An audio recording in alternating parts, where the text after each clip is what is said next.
Ya sedikit flashback aja ke tahun kemarin, gue sempet menjajal atau mencoba yang namanya Canon EOS R6 versi pertama. Dan disitulah akhirnya gue tahu ya bahwa Canon EOS R6 versi pertama itu lebih dominan atau lebih prefer ke arah fotografi.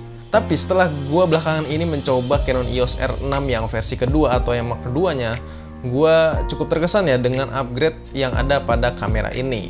Ya bisa dibilang sih ini emang beneran kamera hybrid ya.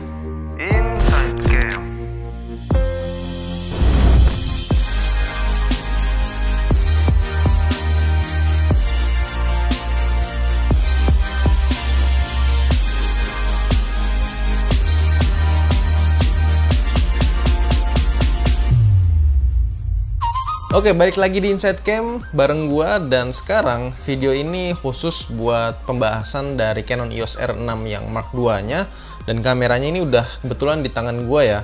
Dan gua menggunakan kamera ini sebenarnya bisa dibilang baru, ya bisa juga dibilang lama ya, tapi nggak terlalu lama banget lah, sekitar 2 mingguan sih. Pas pertama kali mendarat di tangan gua, otomatis dong gua langsung hajar di pengetesan videonya, dan ternyata di luar ekspektasi gua ya kemampuannya. Tapi setelah gue berpikir dan tersadar bahwa ini adalah kamera seri EOS R6, kayaknya udah seharusnya kemampuannya kayak gini. Bahasa desainnya yang bisa gue bilang masih agak bulky alias gendut, walaupun katanya ini adalah kamera mirrorless sih. Tapi untungnya bobotnya ini nggak berat amat ya, masih aman lah kalau dipakai handheld. Yang profesional itu emang harus lebih gede ya, karena dalemannya juga beda ya sama yang biasa-biasa. So, di pembahasan pertama langsung aja pada hasil dari videonya. Gue langsung setting di full power dengan 4K 60 fps yang ternyata hasilnya sangat memuaskan. Ditambah lagi fitur Silog Cinemanya. EOS R6 Mark II mampu menghasilkan video jernih karena melalui proses oversampling dari 6K yang menerapkan algoritma debayer yang digunakan dalam sistem Cinema EOS, dan pastinya udah 10-bit ya.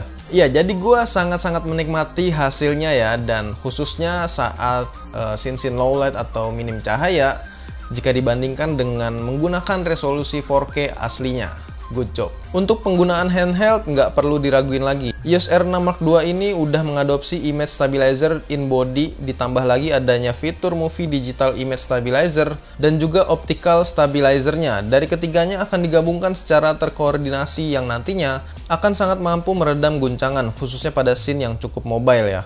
Ada juga beberapa fitur yang gue suka saat merekam menggunakan EOS R6 II ini. Pre-recording ini menjadi fitur yang sering gue pakai karena dengan adanya waktu tambahan sebelum memulai rekam, memberikan jeda yang lebih siap kepada objek bahkan videografernya itu sendiri. Selanjutnya ada fitur yang sangat gue suka juga nih.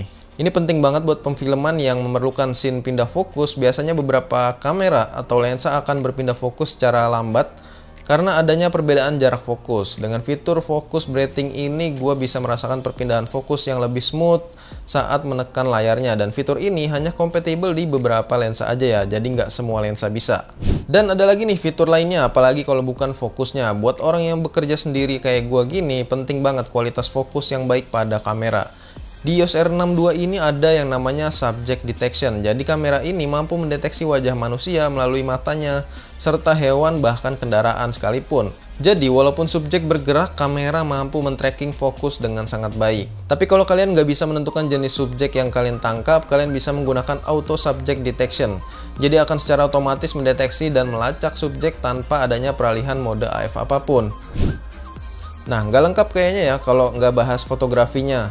Kemampuan dari EOS R6 II ini emang cukup baik di sektor ini. Pengetesan pertama adalah photo burst yang ternyata luar biasa, mampu memotret objek di kecepatan 40 frame per second dengan shutter elektroniknya, menentukan fokus yang hanya sekitar 0,03 detik aja. Memotret gambar atau merekam video dengan baik karena adanya otak dari sensor beresolusi 24,2 MP full frame yang dipadukan dengan prosesor Digits X. Mampu menangkap gambar di keadaan minim cahaya hingga ekuivalen -6,5 dan ISO 102.400. Kalau pengen hasil gambar lebih realistis, boleh coba mode HDR-nya ya, dengan rentang warna yang lebih luas sekitar 3000 nit. Dengan mode ini, kamera akan mengambil 3 gambar dengan exposure berbeda dan akan menggabungkannya menjadi gambar HDR komposit. Tapi dengan prioritas movie yang baru memungkinkan kalian untuk mendapatkan gambar HDR atau HDR dengan bidikan 1 kali aja ya, bukan 3 kali. So, dengan fitur-fitur tadi, gue jadi ikhlas dengan bentuk desainnya yang gendut, tapi cukup ergonomis sih saat dipegang. Khususnya peletakan tombol-tombol yang mudah dijangkau, dan gak lupa dust and rip resistennya, dengan sasis kamera yang kokoh dari magnesium alloy. So, untuk harga dan tempat belinya udah gue cantumin di kolom deskripsi, kalian cek aja langsung ya. Karena kalau gue taruh di awal, takutnya kan kalian langsung beli aja gitu kameranya tanpa nonton video gue ini. Sekian dan terima kasih.